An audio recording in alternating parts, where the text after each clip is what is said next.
impacto causó la muerte de un niño de 9 años que sufrió una lesión craneal luego de un confuso incidente con un compañero de curso en un colegio de Recoleta. El padre del menor asegura que su hijo era víctima de bullying, lo que fue descartado por el alcalde de esta comuna, Daniel Jadwe. Con el fin de esclarecer este hecho, las autoridades ordenaron abrir una investigación. ¿Cómo se pueden evitar estas situaciones? ¿Qué deben hacer los padres y el establecimiento al reconocer un caso de agresión escolar? Queremos hablar precisamente de este tema y estamos aquí en CNN Chile con el psicólogo infanto-juvenil de Red Salud de la Universidad Católica, Alfonso Cox. Alfonso, gracias por acompañarnos. Encantado. Alfonso, al margen de si este caso responde directamente o no a el clásico concepto de bullying, aquí hubo una agresión que desafortunadamente termina con la muerte de este niñito. La pregunta es la siguiente: cuando se producen hechos como este, ¿qué es lo primero que hay que abordar como institución y como conjunto de apoderados, podríamos decir? Sí. La comunidad educativa completa, digamos, es decir, desde los directivos, los apoderados, los alumnos, pero también las personas que trabajan en ese colegio. Es bien importante que todos se sientan partícipes de construir esta comunidad, es decir, de construir también un ambiente que sea favorable al buen trato, a las buenas relaciones. Ahora, tú tienes razón en algo de hacer una distinción entre el bullying y la violencia escolar, o la violencia de los jóvenes también, o de los niños en general. Una cosa es el bullying, que tiene que ver, o con el acoso, que tiene que ver con situaciones que se repiten a través del tiempo, que hay una inequidad en el poder que siente la persona que ejerce este acoso con la persona, respecto a la persona que lo sufre. Muchas veces también puede ser de una persona o en grupos, etcétera, y puede haber un individuo o varios que sean víctimas de este acoso, pero es más bien permanente, es repetido, etcétera. La violencia tiene que ver muchas veces con otras condiciones psicológicas que puedan tener los niños, o condiciones del ambiente en que estés viviendo. Por ejemplo, que sea realmente un ambiente en el colegio o en sus casas en que se permita la agresividad como una forma natural de resolver conflictos, por ejemplo. Y también hay una parte que no es ni bullying ni agresividad, que tiene que ver con la brusquedad con que se relacionan los niños, especialmente los varones, y que también muchas veces se confunde con agresividad, con intento de dañar al otro, o también con bullying. En ese sentido es importante hacer la distinción que tú insinúas de qué es bullying y qué no es bullying. Claro, porque además en este caso evidentemente se tiene que abrir una investigación. Ahora, el hecho es concreto: el niño termina muriendo, digamos, por una situación que uno podía calificar, Alfonso, de un accidente, uno podía calificar de un tema que pudo haber sido previsto por las mismas autoridades del colegio, en fin, eso es lo que hay que despejar. Pero aquí hay algo que usted señala que es muy cierto, es decir, los niños ejercen una actividad, muchas veces, sobre todo los hombres, bastante agresiva, si se quiere. ¿Cómo distinguimos entre la brusquedad de la que usted hablaba y la violencia escolar? Yo creo que a veces es difícil distinguirlo, pero la brusquedad tiene que ver con la forma en cómo se relacionan los niños en el juego, durante el juego o en la vida cotidiana, pero no parece haber una intención de dañar a otro. No, parece además que todos están participando cuando hay un juego, por más brusco que sea, en que todos están participando y de alguna manera divirtiéndose o están de acuerdo con las reglas. Cuando hay violencia, sobre todo cuando hay bullying, ya no están todos de acuerdo con las reglas. Hay unos que lo están pasando bien y hay otros que lo están pasando mal con esa relación. ¿Te fijas? Entonces, cuando nosotros vemos que hay un niño que ya se quiere salir de esa relación con sus compañeros o de una determinada actividad porque no lo está pasando bien, ahí tenemos que ver si es que realmente él está sufriendo algún tipo de acoso o maltrato, o si simplemente él no quiere participar en una actividad que es normal entre los niños. Claro, ahora, insisto, volviendo al tema que nos convoca, el enterrar un lápiz en un ojo.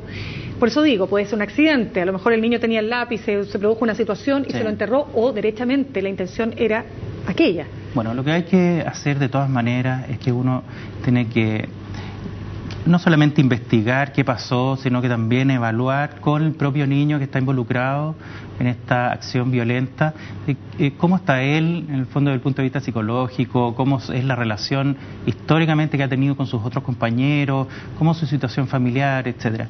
Yo diría que no acusar rápidamente. A mí, respecto a esta noticia, me dio un poquitito de escrúpulo que este niño rápidamente va a quedar estigmatizado. O sea, está demonizado ya. Absolutamente, y probablemente se le va a generar muchos conflictos internos, de trastornos del ánimo, pero también en el fondo sentir que él efectivamente es un niño malo que es capaz de causar daño, pero además en la comunidad en que él está, de alguna manera. Entonces yo creo que hay que ser más prudente, hay que tomar a todos los actores y saber qué les está pasando.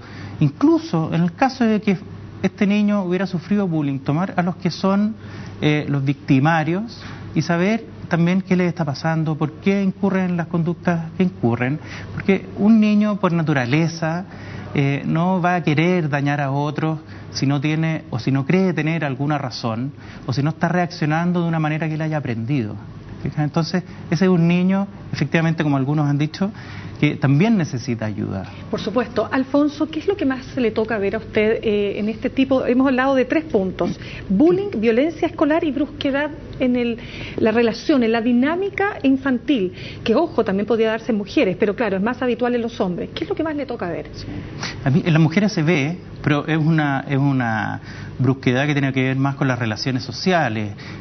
También hay mucho bullying y también maltrato entre las niñitas. ¿Pero más psicológico? Es más psicológico y social, tiene que ver con excluir a una, con hacerle la ley del hielo, con hablar cosas sobre ella, etcétera, pero que es tremendamente dañino de la misma manera. Absolutamente. Muy dañino. Ahora, respecto de la brusquedad, realmente a mí no me preocupa como conducta entre los niños, porque pareciera haber un acuerdo intrínseco en que esa es la manera que se van a relacionar, y si hay alguno que no le gusta esa brusquedad, se va a buscar otra actividad, se va a poner al margen. ¿Pero podría ser también objeto de bullying por esa situación? Podría ser. Ahora, yo creo que la manera de abordar el bullying sea esa situación, uno que se resta. Por ejemplo, hay niños que no les gusta jugar fútbol porque encuentran que es muy violento, o otros juegos durante el recreo. Y entonces no quieren y los molestan por eso. Yo creo que ese es un niño que no tiene que obligarse a sí mismo a participar de esas actividades porque va a encontrar su naturaleza. Es un niño que más bien tiene que tratar de evitar o decir que no lo molesten, pero también si esa molestia continúa tiene que denunciarla. Aquí es súper importante que los niños, pero además los adultos también que estamos alrededor, entendamos que acusar es buscar protección. Y no es una mala práctica, que antiguamente, o todavía se dice, digamos, que es muy popular el acusar, como que uno es un delator o un traidor. En realidad, este niño no le debe lealtad a quien lo está molestando y a quien le está haciendo la vida imposible. Por supuesto. Ahora, respecto de la violencia, es decir, ¿cuándo se transita y cuándo llegamos entonces a hablar de violencia escolar propiamente tal? Bueno, cuando se hace daño a otro. Daño psicológico, daño físico, y eso no depende solamente de lo que crea que hizo el victimario, sino que también la persona que está sufriendo el daño, habitualmente acusan en algún momento. ¿Pero cuál es el distingo con el bullying? Esa es la particularidad que me gustaría aclarar. Bueno, aquí la violencia tiene que ver con el hacer daño en un acto o en una omisión o psicológico o físico, pero en el bullying hay una disparidad de poder entre las personas que ejercen el bullying y la víctima. Es decir, en la violencia escolar puede ser entre pares que se sientan igualmente capaces o poderosos. Y también hay una repetición a través del tiempo de molestar siempre a una misma persona o a un grupo de personas, etcétera, dirigidamente. En cambio, en la violencia... Es más indiscriminada. Es más indiscriminada y le toca, depende de la circunstancia, le toca al que le toca, y puede ir cambiando de víctima y victimario a través no sé, a través de los días o en el periodo escolar. O está muy motivada también por circunstancias específicas, ¿no? También, para resolver conflictos. Y en ese caso, perdón, Alfonso, ¿qué tipo de situaciones usted ha visto que explican esa violencia escolar? Fundamentalmente es que los niños no saben cómo resolver los conflictos o han aprendido cómo resolverlos a través de la violencia. ¿Desde los padres, dice usted? La casa es fundamental, en su hogar es fundamental. Muchas veces los papás o las mamás resuelven, por ejemplo, con un tirón de pelo, con un grito, con un castigo. No es que no haya que castigar a los niños, pero en términos de quitarles privilegios, no en términos de hacerlos sufrir ni vengarse por lo que a uno le han hecho sentir. Pero también los gritos, los sobrenombres, las descalificaciones, todo eso son conductas violentas que muchas veces los niños aprenden en el hogar, también en el colegio. Claro, no olvidemos que sí, muchas veces no se habla porque para no ser impopular, pero muchas veces también los profesores tienen actitudes de descalificación hacia los alumnos, a veces también les ponen sobrenombres o no los dejan hablar, no los dejan opinar, etcétera. Y eso son situaciones que los niños pueden vivir como algo violentante. Y en ese aspecto, Alfonso, el colegio, volviendo a lo que es el escenario, digamos, escolar, ¿qué tiene que hacer el colegio para evidentemente evitar que estas situaciones puedan llegar a desenlaces trágicos, como este caso, ¿no? Sí. En primer lugar, hay que admitir que esta es una situación que existe en todos los colegios, no se puede negar, aunque signifique una autocrítica, signifique revisar cuánto estamos viendo, mirando, observando a los niños, o aunque signifique, entre comillas, un desprestigio porque en este colegio hay bullying o hay violencia, etcétera. Eso no es así. Pero tenemos que admitir que en todos los colegios y en todos los cursos va a existir situaciones de violencia y va a existir bullying también. Lo que tenemos que hacer es estar más atentos, porque los niños, de alguna manera, revelan lo que está ocurriendo y lo denuncian, ya sea por su propia conducta o por sus cambios de conducta, porque también dicen muchas veces, me están molestando una y otra vez, y uno le baja el perfil o le dice, estas son cosas entre compañeros, lo tienen que arreglar ustedes, o no es para tanto, es propio de la relación entre los niños, hombres, etcétera.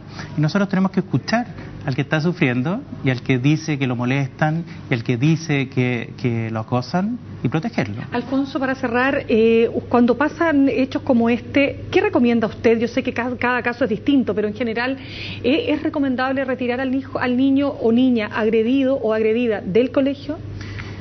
No necesariamente. Todo depende en qué fase de la agresión se encuentre o del bullying se encuentre. Si es que es un niño que lleva mucho tiempo y siente que no ha tenido el respaldo del colegio, de sus compañeros, de los papás de los compañeros también, bueno, es posible que ya sea un niño que esté muy molesto, que esté muy a contrapelo en ese lugar y quizás puede buscar un colegio nuevo. Lo mismo el niño que agrede a otro, si es que rápidamente nosotros lo demonizamos y le ponemos una etiqueta y no somos capaces de acogerlo también en sus dificultades, probablemente va a tener que buscar otro lugar donde estudiar porque ahí ya se le va a hacer imposible. Muy bien, Alfonso, queremos darle las gracias por haber venido hasta nuestros estudios. Bueno, gracias a ustedes. Y nosotros cerramos estos 30 minutos, ya regresamos con más Noticias Express.